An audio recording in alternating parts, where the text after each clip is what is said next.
فیصل آباد کې چې دنو ډېر افسوسناک واقعه راغله. سابقه ایس پی چې دنو ډزې وکړلې، درې کسان چې دنو هغه پکې د دنیا نه رخصت شول. دا واقعه سره مکمل واورئ، تاسو به هم ډېر زیات حیران شئ چې په دې وجه باندې چې دنو ایس پی ډزې وکړلې، درې کسان چې دنو هغه پکې د دنیا نه رخصت کړل او بیا چې دنو ایس پی چې دنو پولیسو گرفتار کړی دی. اوس چې دنو دغه کسان ته به انصاف میلاو شي او که میلاو نشي، پښتنو ویډیو را سره مکمل وګورئ، په مکمل ډیټیل هم چې دنو پوهه کومه.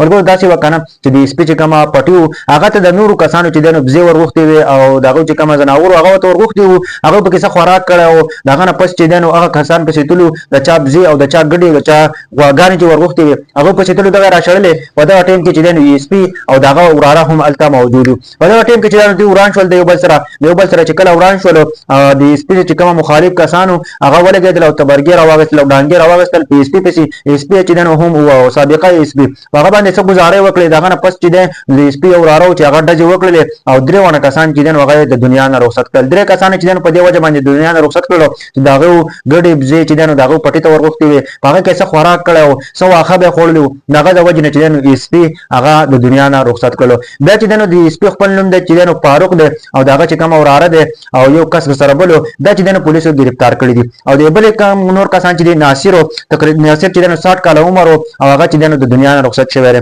دغه زوی چې دنو امتیاز دغه 35 سال عمر دی چې هغه پکې هم د دنیا نه رخصت شوی دی.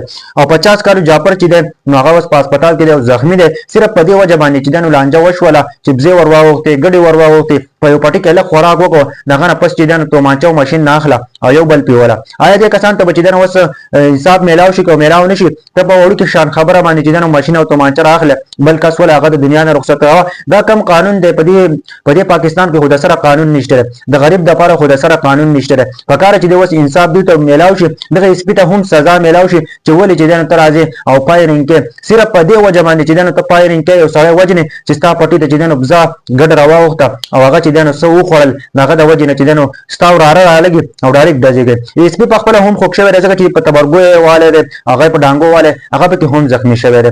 او پولیسو چې دنو گرفتار کړی دی ایس پی او دغه سره دوه کسان نور چې دنو گرفتار کړي دي او دا بل کومه نور ګروپ والا چې نو دوی چې دنو دوه کسان پکې د دنیا نه رخصت شوي دي، پلار او زوی چې یو د 35 سالو امتیاز او یو چې دنو د 60 سالو ناصر چې هغه د دنیا نه رخصت شوی دي. د ناصر یو ورور چې هغه چې دنو هغه پکې چې دنو زخمی دی هغه هسپتال ته وړی دی.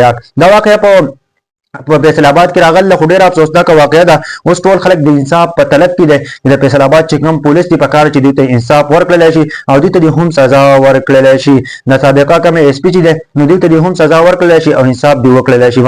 نو ټولو کسانو له پکار ده که نه چې اوس دا ویډیو شیر کړئ او انصاف پکار دی. په دې پاکستان کې خو یو داسې نظام دی که نه، یو طرفه نظام دی چې څوک په سرکاري عهدې باندې هغه بالکل چې دنو هغه سیف دي چې هغه لیټر شي تر مرګه پورې چې دنو هغه سیف دي. او د نور غریبانو خو عوام دی که دوی هر څومره ښه وکړي او دوی چې دنو بیا هم ذلیله کېږي. دا یو ډېره افسوسناکه واقعه راغله. په دې باره کې څه وایي ښه کمنټ وکړئ او نورو ملګرو سره هم شیر کړئ.